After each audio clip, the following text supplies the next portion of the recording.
इसमें आपको क्वेश्चन दे रखा है यहाँ पे। 2 person A and P are walking with speed 4 km/h and 5 km/h respectively in the same direction। मतलब ये क्या बोल रहा है इसमें, इसने बोल रहा है कि 2 पर्सन है, ठीक है, और ये दोनों पर्सन जो हैं यहाँ से, ये जो दोनों पर्सन हैं A and B walking with speed 4 km/h। मतलब हम ये कह सकते हैं कि ए पर्सन जो है, पर्सन ए जो है वो चल रहा है 4 km/h की स्पीड से। ए पर्सन 4 km/h की स्पीड से चल रहा है, और पर्सन बी कितनी स्पीड से चल रहा है, 5 km/h की स्पीड से। Person be moving with 5 km/h की स्पीड से चल रहा है। तो यहाँ पे इसने बोला है कि सेम डायरेक्शन है दोनों की, तो डायरेक्शन अगर दोनों की सेम है तो हम सीधा कॉन्सेप्ट लगा देंगे। लेकिन इसने बोला है कि B how far will be कितनी दूर होगा, किससे, फ्रॉम ए से बी कितनी दूर होगा। तो ए से पूछा है ना, तो आपसे मतलब ऑब्जर्वर कौन है, ए ऑब्जर्वर है। ए ने किसको देखा, बी को। कितने घंटे के बाद बोला इसने, 3 आवर्स के बाद। मतलब टाइम इसने दे दिया 3 आवर्स, 3 आवर्स का टाइम इसने फिक्स कर दिया कि 3 घंटे का टाइम है। तो 3 घंटे के टाइम के बाद ये दोनों मूव करेंगे। ये 5 km/h से जाएगा, ये 4 km/h से। तो कैसे निकालेंगे हम, देखिए इसमें हम इसमें करते हैं हम कि ए और बी सेम डायरेक्शन में चल रहे हैं, तो हमारी ए की जो स्पीड है, ए ऑब्जर्वर है और बी को ए देख रहा है, ए बी को देख रहा है। ए ने किसको ऑब्जर्व किया, बी को। तो ए अगर बी को ऑब्जर्व कर रहा है तो हम फॉर्मूला क्या लगाएंगे, V B minus V A, ठीक है। तो वी बी की स्पीड कितनी है, वी बी की स्पीड है 5 और वी ए की कितनी है 4। अब हम नेगेटिव पॉजिटिव चेंज नहीं करेंगे क्योंकि डायरेक्शन सेम है। तो 1 km/h स्पीड से बी कार जो है वो ए को कितनी स्पीड से चलते हुए नज़र आएगी, 1 km/h की स्पीड से। तो ये हमारी होगी रिलेटिव वेलोसिटी किसकी, रिलेटिव वेलोसिटी किसकी, बी की, किसके रिस्पेक्ट में, विद रिस्पेक्ट टू ए, ठीक है। तो यहाँ से इसने बोला कि 3 घंटे के बाद, 3 आवर्स के बाद ए को बी कितनी दूर नज़र आएगी। मतलब इन दोनों के बीच का क्या पूछा आपसे, इनके बीच की दूरी पूछी, एक तरीके से डिस्टेंस पूछा है, डिस्टेंस।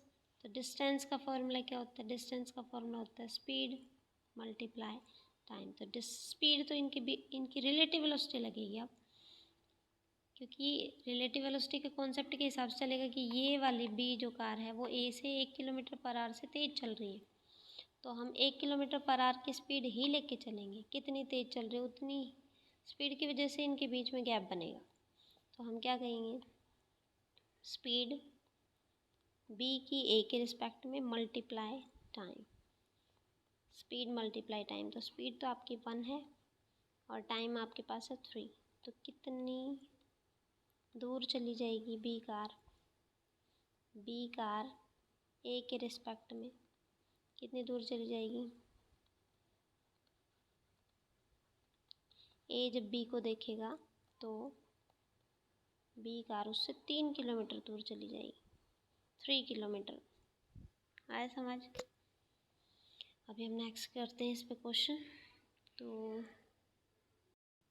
यहाँ पे आपको दे रखा question number next, car a moving with speed, कितनी स्पीड से चल रही है, 640 km/h। कार बी कितनी स्पीड से चल रही है, कार बी चल रही है हमारी कितनी स्पीड से, car B is moving with speed. देखो कार ए तो चल रही है कितनी स्पीड से, 40 km/h से, 40 किलोमीटर से। बी कार चल रही है 60 km/h से। लेकिन दोनों क्या हैं, एक ही पॉइंट से चलती हैं दोनों। और इसने बोला है कि डायरेक्शन भी दोनों की क्या है, भाई दोनों पैरेलल ट्रैक पे चल रही है, दोनों एक ही पॉइंट से चल रही, तो सेम डायरेक्शन में चलेंगे। और पोजीशन कार ए की पूछी है विद रिस्पेक्ट टू बी, मतलब की बार कौन ऑब्जर्व करेगा, बी ऑब्जर्व करेगा किसको, ए कार को, ए कार को ऑब्जर्व करेगा बी। ठीक है, जो ज़्यादा स्पीड है, इसमें दे रखा है ना कि position of car A car की पोजीशन बताओ किसके रिस्पेक्ट में, बी कार के रिस्पेक्ट में। तो यहाँ से हम शुरू करते हैं कि कार ए जो है वो हमारी कितनी स्पीड से चल रही है, कार ए चल रही है 40 किलोमीटर पर आवर से। ठीक है, कार बी सेम पॉइंट से, पॉइंट सेम है दोनों की, ये कार बी है, तो कार बी चल रही है आपकी 60 किलोमीटर पर आवर से।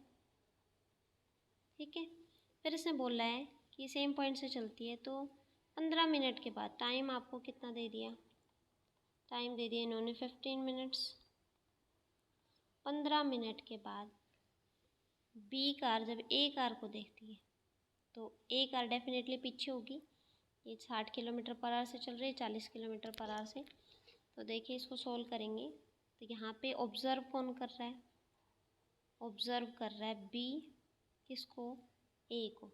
तो हम कैसे लिखेंगे, बी तो पीछे लिखेंगे और ए यहाँ आएगा। बी ने ऑब्ज़र्व किया किसको, ए कार को। तो इसको सोल्व करने के लिए हम करते हैं यहाँ से बी अगर ए को ऑब्ज़र्व करते हैं तो फॉर्मूला क्या लगेगा, V A minus V A B होगी, V A minus V B. V A minus V B, V A कितनी है हमारी 40 और वी बी कितनी है 60, तो ये हो जाएगी आपकी -20 किलोमीटर पर आवर। मतलब ए जो है बी को, मान लो आप ये ए है, ठीक है, और कितनी स्पीड से चल रही थी 40 किलोमीटर पर आवर से, तो हमारी जो बी वाली जो कार है वो आगे चली जाएगी 60 किलोमीटर पर आवर से आगे चली गई। ठीक है, टाइम 15 मिनट, 15 मिनट के गैप के बाद बी कार आगे चल जाएगी, ए कार पीछे रह जाएगी। तो इनके बीच का जो डिस्टेंस है वो आपसे पूछा है कितना डिस्टेंस होगा।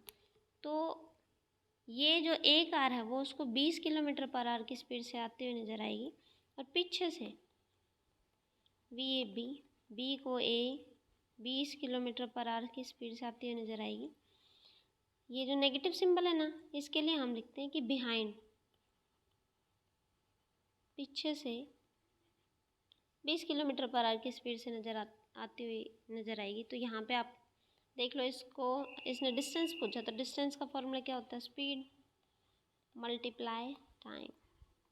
अब यहाँ से आपका जो टाइम है 15 मिनट का, इसको आप कन्वर्ट कर दो आवर में, तो हो जाएगा आपका 1/4 आवर। तो स्पीड जो है आपकी 20, सिंबल नहीं लेंगे नेगेटिव पॉजिटिव का, और मल्टीप्लाई 1/4, तो कितनी दूर लगेगी इसको, 5 किलोमीटर इनके बीच का गैप हो जाएगा। मतलब ए कार और बी कार के बीच का गैप 15 मिनट के बाद, 15 मिनट के टाइम के बाद इनके बीच का जो गैप है वो हो जाएगा 5 किलोमीटर का। तो बी को ए 5 किलोमीटर दूर दिखाई देगी, क्योंकि बी कार जो है वो ए कार से कितनी तेज़ चल रही है, 20 किलोमीटर तेज़ चल रही है, 20 किलोमीटर पर आवर की स्पीड से तेज़ चल रही है।